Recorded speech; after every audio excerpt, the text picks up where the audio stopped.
Shorebirds.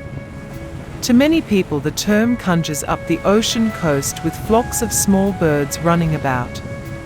While that is true, there is so much more to shorebirds. In fact, they can be found all over North America, and often far from shore. There are approximately 50 species that breed on the continent, ranging from small brown unpretentious sandpipers to elegant long-legged beauties. One of the more common coastal birds is the sanderling. Although they breed up in the Arctic, they winter on both the Pacific and Atlantic coasts. Flocks of these birds can be seen running with the waves in search of food. Like the sanderling, the ruddy turnstone breeds in the Arctic but winters on the coasts of the United States and Mexico. This bird gets its name from its habit of turning over items looking for food underneath. The stately whimbrel is yet another bird that breeds in the Arctic and winters along the coasts. Like the sanderling and the ruddy turnstone, it has a worldwide distribution.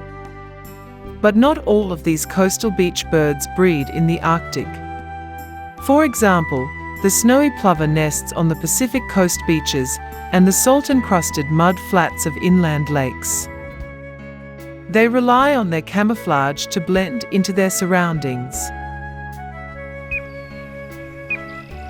A cousin of the snow plover is the piping plover. They nest in the alkali lakes of the upper Great Plains.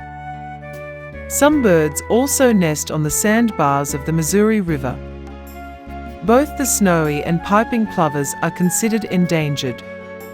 Another endangered plover species is the mountain plover.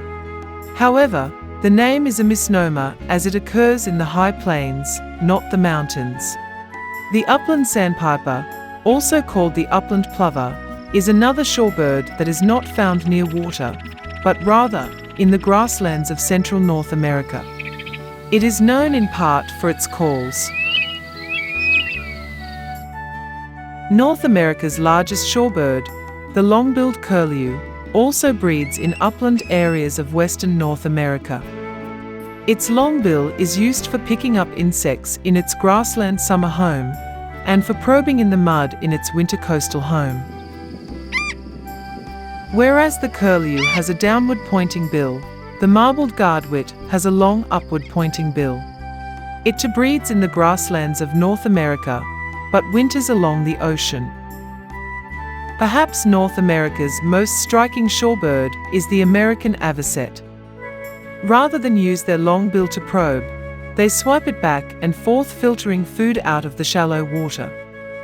The avocet nests in central North America, often along the edge of wetlands. Wilson snipe is almost totally a wetland bird. It uses its long bill to probe the soft mud for food. Why the snipe and other shorebirds such as the spotted sandpiper bob their butt remains a mystery. One shorebird, the American woodcock, actually inhabits the forests of eastern North America. It's unusual among shorebirds in that it is somewhat nocturnal. The red-necked phalarope has gone to the other extreme. Other than when nesting, it spends all its time on water. Some shorebirds such as the king rail, found in eastern North America, and the sora, found all over, have become marsh birds. Because of their dense habitat, they are seldom seen. Even Death Valley deserts can host shorebirds, providing there's even a little bit of water. But perhaps the best place to see shorebirds is at estuaries.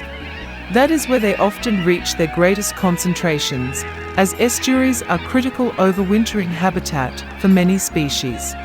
From estuaries to deserts, to marsh, to wetlands, to forests, to grasslands, to ocean coasts, shorebirds are everywhere. North America's shorebirds, part of our biodiversity and heritage.